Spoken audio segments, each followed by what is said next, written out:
Hi, everybody. Welcome back to The Raw and the Real with Nadia Mallet and Tanya Walsh. For those of you that might be just joining us, we are two moms raising children with fetal alcohol spectrum disorder. Nadia's special piece is the bio mom, and my special piece is the adoptive mom. And we've done a segment on this topic already, and you can go back and see that. We're going to carry that topic with us through the next few segments. Along with that, we are both regional coordinators for the NB FASD Center of Excellence. And so that's a little bit of history on those who are just joining us. And today's segment, we're going to talk about tips and tricks in our survival guide. What do we use? Boy, do we have a lot of tips and tricks that we could bring. And some of them are really, I think they're just implanted, right? We kind of just do them. And I'm going to start with one that I do all the time. That I had to laugh because I used it at a doctor's appointment lately. And my doctor just started laughing.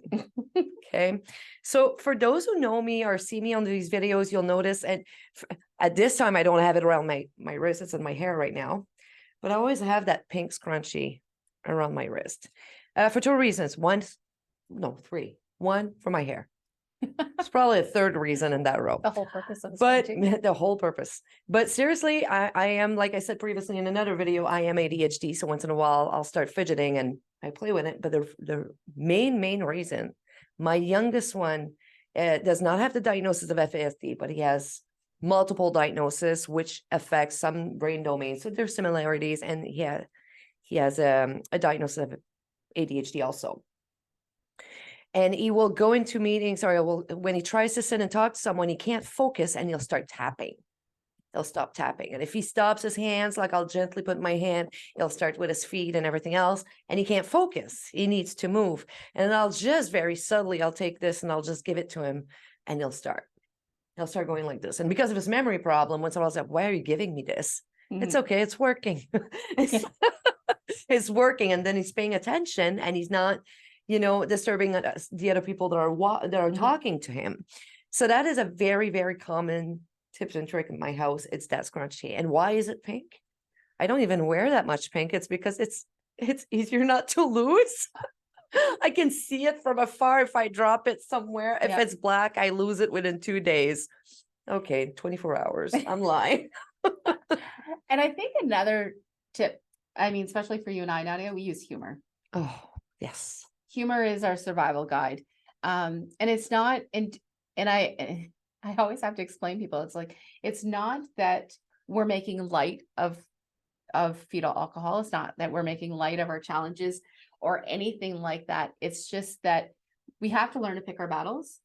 And on those really hard days, I've seen you in a hard day, and sometimes we just look at each other and bust out laughing because seriously. There's nothing that's really absolutely funny, but it's just the humor carries us through on those challenges. And with me, I use brain impairments, like you mentioned it earlier.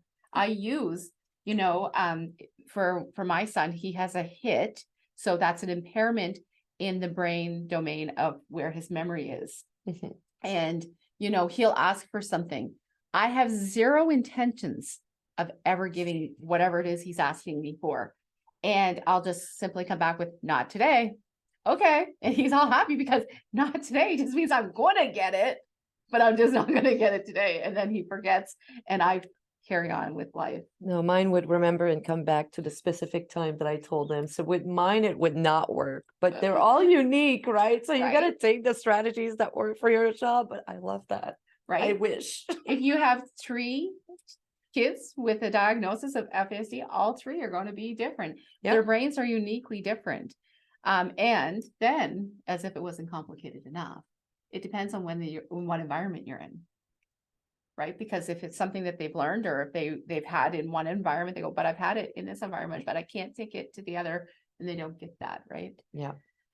Another one of my tips, that was a big one for me. We talk very loudly in my house. And I swear, if he watches this one day, he's going to laugh at it, but it comes from my dad. Okay. My dad is a very loud speaker. And when we talk, him and I, it looks like we're arguing, but we're not. We're just having a blast. But it's true. Right. It's true. So as soon as my son, like let's say morning routines, oh my God, we could do a whole segment on that. Yeah. As soon as it wouldn't go well, I would tell him, I can't be the only one. Oh my God, we're going to be late. Hurry up, put on your jacket and your shoes. We need to go, go, go. And we say way too many words. Yeah. Nothing is concrete. And we raise our tone. And not necessarily that we're screaming, but then they raise their tone. And we start raising it too, because we want to make sure that they're hearing us. Yeah. And one of the big thing, my son would look at me and say, stop screaming at me. And I'm like, I'm not even screaming. Have you ever felt, that sentence? Do you want to see what screaming is? Like, come on, raise your hand in the comments if you've done this, okay, or thought about it at least. Yeah.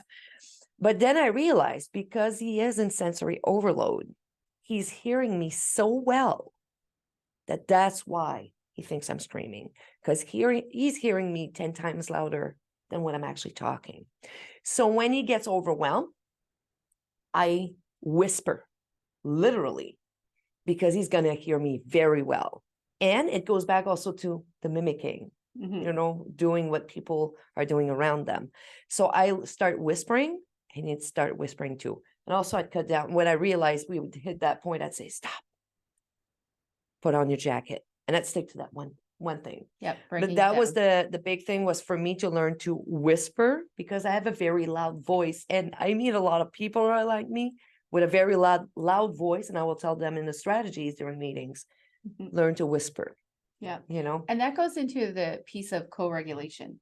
Yes. So if you have a child that is escalated and you're trying to bring them down, it's all about knowing those co-regulation tools, and lowering your voice and becoming more calm and kind of monotone is a co-regulation technique. And then we come out of that neurotypical way of the battle, because let's face it, our kids will win every time. If we get into a screaming match or anything with them, or into a tug of war, they will beat us and win every single time. And then to tap into mine is those 8 magic keys. They're like our Bible. If we had a recipe that we could give to folks of strategies and supports, it's going to be those 8 magic keys. I live by a routine. This past summer, Ben and I did some trips to PEI and some day adventures, but I kept that routine, because not only does it help him keep the sense of time through his day, because time's so abstract, that it also kept it routinely for him. He understood, okay, I'm having supper now, so then it's calm down exercises, then it's my little TV show, my 2-story, etc. It's that routine, that structure. And you are so correct. And this is where, and I'm going to bring it to the next strategy, this is where it gets tricky, because when other people are involved, right, to keep that routine, and they break it once, and it breaks it for you. So here's my next strategy. I'm not sure it works with everyone, but he's going to love me for this one, because he's going to watch it. That's about my brother.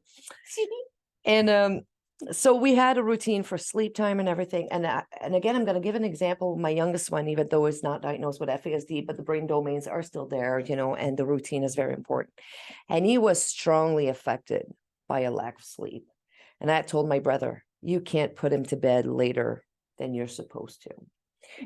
And because he wanted to be the fun uncle, he sure did, and not by like 15 minutes, by like 2 hours. And I knew my son was going to be out of this world. We are being careful with our words on this platform. We really are. I knew. Can you guys give us a star in the chats or in the comments, because we are really trying to. We're doing really good with our words. Yes. And I told my brother that day, I said, because here's the thing, our kids have a really hard time, or might not at all learn from consequences. My brother does. And I told him, I said, tomorrow when he wakes up and he's a little bit in a bad mood, you're going to deal with him. And he did. Yeah. And he apologized.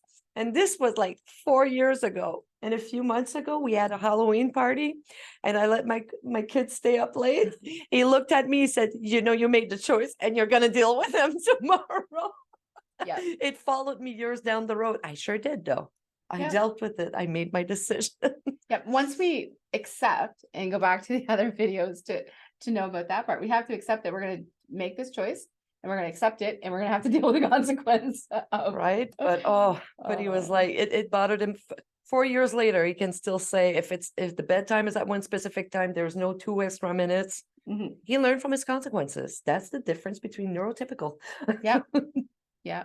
Right. We would love to hear what your tips and tricks are. We talk a lot about our routine structure, consistency, and those things, and our humor.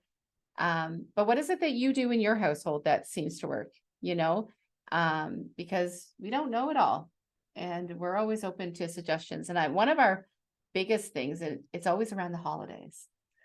It's really hard to keep those tips and tricks used through the holidays. Our biggest one is always Christmas, because we tend to let go of our routine, let go of that structure. And while it's Christmas Eve, we got to watch the Santa tracker. You got to lay out the Santa cookies and the milk. And I try to get Ben to put other things out because Santa doesn't always want milk or cookies, but I haven't convinced him yet of that.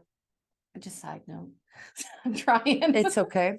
But then it's important on those days to really, when we're going in through a holiday, to go into our bag of tricks. Yes. And that's where they really need to be utilized the most. And I think I'm gonna end this with the biggest trick that made the change in my life was to understand that we need tricks for ourselves. 100%. And I think we talked a little bit about those tricks in the last video that we had. But for me, one of the things, when you end up in the world of FASD, you'd get given all those strategies, all those what feels like thousands of strategies, and you're supposed to change it all at once. And that's impossible. So what I would do, I would find a thing that I looked at every day. Back then it was my agenda. And then I started doing it on my phone, on my display. And I'd put the one thing I wanted to fix on myself, the one thing I wanted to improve with myself. And the first thing I marked down was physical damage. So I understood that was never his fault. And then the second trick, after 2 weeks, when I realized, okay, that one stayed in, I changed it to, you don't have to have the last word, which was coming back to we want the last word as adult. That was the next one. And then after a week, that one kind of sank in, and it was lower your voice. And every time I felt like one of them was, I'm starting to get this one, I'd get the next trick in. And eventually I upgraded to 3 tricks. Altogether, multitasking. But I put myself reminders because we're superheroes, because we work through this. We are. But we're still only humans. We need those tricks for ourselves. My first trick was lowering my voice, because I tend to be very loud. And then Ben would out loud me, if that's even a phrase. Right. Yes. They win every time. They do. Right. So he would out loud me. So that was mine. And I had to break it down the same way, Nadia. Yeah. I think our next video, because of all that, should be about self-care as parents, and caretakers. Do we do enough of it? No, never. Guaranteed not. Never. So that's going to be our next video. Thank you so much for your support. Don't forget to subscribe, follow, like, and share if you can. On that note, you guys have a great day. Bye for now.